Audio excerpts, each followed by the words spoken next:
सबसे पहले आप सभी को मेरा प्यार भरा नमस्कार। मेरा नाम है सुमन और मैं हूँ पेशे से हिंदी और योगा टीचर। प्यारे बच्चों, मैंने अपने YouTube चैनल पे जितने भी बीएड से रिलेटेड वीडियो बनाए हैं ना, उन पे मेरे पास आते हैं भर भर के कमेंट।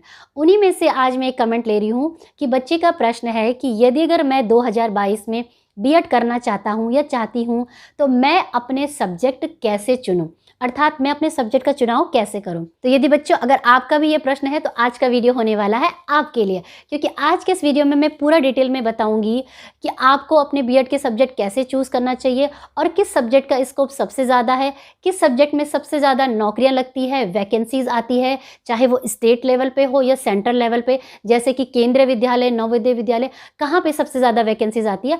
आज हम वही इस वीडियो में चर्चा करने वाले हैं। तो चलिए बच्चों स्टार्ट करते हैं आज का वीडियो। परंतु उससे पहले अगर आप मेरे चैनल पे नए हैं या पहली बार विजिट कर रहे हैं तो वीडियो को पूरा ज़रूर देखिएगा और अगर कंटेंट अच्छा लगे तो चैनल को सब्सक्राइब करके ज़रूर जाइएगा, क्योंकि मैं अपने इस चैनल के माध्यम से, जिसका कि नाम है टीचिंग और लर्निंग हब, में बहुत सारे टीचिंग और लर्निंग से रिलेटेड काफ़ी अच्छे इंटरेस्टिंग वीडियो बनाती रहती हूँ। तो चलिए बच्चों जान लेते हैं कि यदि अगर आप 2022 में बीएड करने जा रहे हैं तो आपने अपने सब्जेक्ट का चुनाव कैसे करना है। तो चलिए बच्चों स्टार्ट कर लेते हैं। तो प्यारे बच्चों, बीएड के सब्जेक्ट को सेलेक्ट करने से पहले आपने ये देखना है, चेक करना है कि आपके ग्रेजुएशन में क्या सब्जेक्ट थे। ठीक है, तो ग्रेजुएशन के ही सब्जेक्ट के आधार पे बीएड होता है। ठीक है, और उसी के सब्जेक्ट के आधार पे आपको भविष्य में नौकरी मिलती है, यानी कि आप किस सब्जेक्ट के टीचर बनेंगे। तो आप देख लीजिए कि आपने ग्रेजुएशन किस सब्जेक्ट में किया है और किस स्ट्रीम में किया है।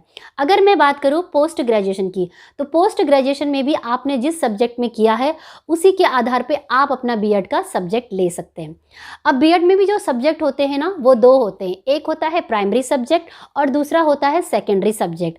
प्राइमरी और सेकेंडरी क्यों होता है? क्योंकि आपको पता है कि ग्रेजुएशन करने के टाइम पे आपके पास जो होते हैं सब्जेक्ट दो तीन अलग अलग होते हैं। हालांकि स्ट्रीम एक होती है, चाहे वो आर्ट्स स्ट्रीम होगी या कॉमर्स या साइंस स्ट्रीम, परंतु जो सब्जेक्ट होंगे उसमें बहुत सारे होंगे। तो उन्हीं सब्जेक्ट में से आप कोई भी दो सब्जेक्ट चुन सकते हैं, प्राइमरी और सेकेंडरी, अपने बीएड में।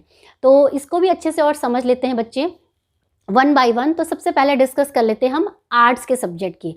अगर आप आर्ट्स के स्ट्रीम के हैं तो आपने सब्जेक्ट का चुनाव कैसे करना है।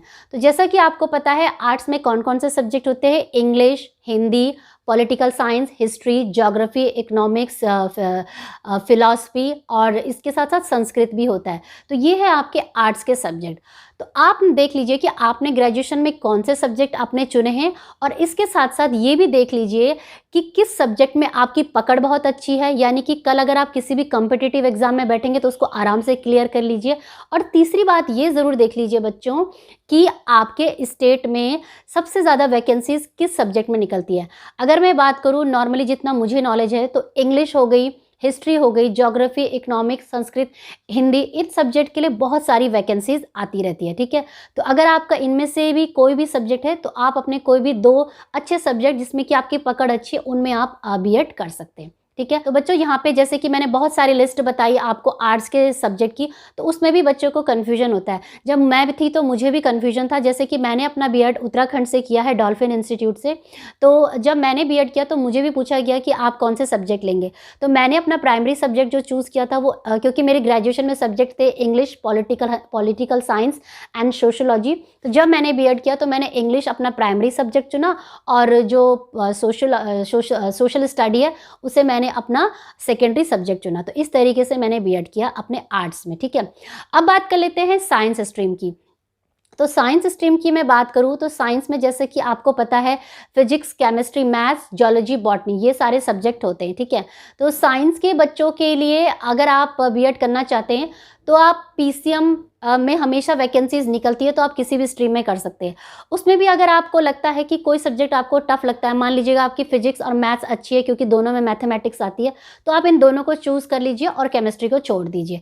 तो वो आप अपने हिसाब से देख लीजिए बच्चों कि आप किस में ज़्यादा अच्छे निपुण हैं। बस मैं यही बताना चाहती हूँ यहाँ पे कि आपको दो सब्जेक्ट कोई भी ऐसे चूज़ करने होते हैं कि जिसमें कि आपकी पकड़ अच्छी है, या तो एक प्राइमरी और सेकेंडरी सब्जेक्ट। ठीक है, और अगर मैं बात करूँ जियोलॉजी, बॉटनी वालों बच्चों की और केमिस्ट्री वाले बच्चों की, तो मैंने ये देखा है कि जो बॉटनी में है, बॉटनी में बहुत सारी वैकेंसीज आती रहती है। ठीक है, तो बॉटनी को लेके और केमिस्ट्री आप साथ में लेके बीएड कर सकते हैं। तो अब बात करते हैं बच्चों कॉमर्स वाले बच्चों की। कॉमर्स वाले बच्चों के लिए मैं ये ज़रूर सबसे पहले ये बताना चाहती हूँ कि वो अपने सब्जेक्ट का चुनाव तो करें बीएड में, परंतु इसके साथ-साथ मैं ये कहना चाहूँगी कि वो एमकॉम ज़रूर करें। क्यों करें एमकॉम? क्योंकि जब अगर आप केवल बीकॉम के बाद बीएड करते हैं, तो जब आप कॉम्पिटिशन में बैठते हैं ना, तो आपका जो कॉम्पिटिशन लेवल होता है, अगर 6 टू 8th की क्लास के लिए आप ले रहे हैं, तो आपका कॉम्पिटिशन होता है बीए वाले बच्चों के साथ, बीए और बीएड वालों के साथ आपको बैठना पड़ता है। परंतु अगर आप एमकॉम के बाद अगर अपना बीएड करते हैं, तो आपकी जो कॉम्पिटिशन लेवल होता है, वो थोड़ा अलग हो जाता है। तो अगर यहाँ पे मैं बात करूँ सब्जेक्ट की, कि सब्जेक्ट कौन-कौन सा लेना चाहिए, तो बीकॉम में जैसा कि आपको पता ही है सब्जेक्ट होते हैं, बेसिकली होते हैं accounts, business, static, economics, math, ये सारे उनके सब्जेक्ट होते हैं। तो आप देख लीजिए बच्चों कि आपको कौन से सब्जेक्ट में आपकी अच्छी पकड़ है, तो आप कर सकते हैं। और जो कॉमर्स के स्टूडेंट होते हैं, उनको बीएड करते समय एक एक्स्ट्रा सब्जेक्ट भी दिया जाता है, तो वो उनके ऊपर चॉइस होती है, वो लेना चाहें इसे, जैसे कि इकोनॉमिक्स और कंप्यूटर इत्यादि ये सब्जेक्ट उनको दिए जाते हैं। तो ये पूरा निर्भर करता है बच्चों के ऊपर और कॉलेज के ऊपर कि वहाँ पे कौन से सब्जेक्ट्स अवेलेबल हैं। तो बच्चों ये थी जानकारी आर्ट्स, साइंस, कॉमर्स स्ट्रीम की और कौन से सब्जेक्ट आपने चूज़ करना है। अब बात कर लेते हैं नौकरी की स्कोप की। तो बच्चों नौकरी की स्कोप की बात अगर मैं करूँ, तो मैं ये कहना चाहूँगी कि आप देख लीजिए कि आप किस स्टेट में हैं और वहाँ पे सबसे ज़्यादा वैकेंसीज़ किस में निकलती है। आर्ट्स की मैं बात करूँ, तो आर्ट्स की जो वैकेंसी निकलती है, वो निकलती है English, history, geography, economics, Hindi, Sanskrit, इस सब्जेक्ट में सबसे ज़्यादा निकलती है, ठीक है। सोशियोलॉजी वगैरह में बहुत कम निकलती है, या एजुकेशन का कोई सब्जेक्ट है तो बहुत कम निकलती है। और अगर साइंस के बच्चों की बात करूँ, तो फिजिक्स, केमिस्ट्री, मैथ्स, इसमें तो भर भर के वैकेंसीज निकलती है, लेकिन कंपटीशन बहुत टफ होता है, ठीक है।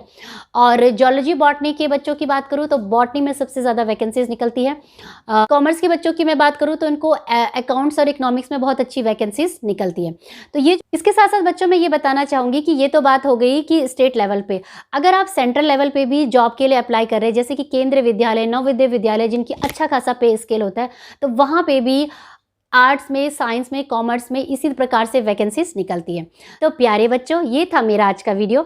उम्मीद करती हूँ आपको मेरा ये वीडियो पसंद आया होगा और इस वीडियो के माध्यम से आपको कहीं ना कहीं किसी न किसी रूप से हेल्प मिल पाई होगी। अगर हेल्प मिली है तो चैनल को सब्सक्राइब करिए जल्दी जल्दी, क्योंकि मैं बीएड और टीचिंग और लर्निंग से रिलेटेड काफ़ी ऐसे अच्छे इंटरेस्टिंग वीडियो बनाती रहती हूँ। तो इसी के साथ प्यारे बच्चों, मिलेंगे मेरे नेक्स्ट वीडियो में कुछ अच्छे इंटरेस्टिंग वीडियो के साथ।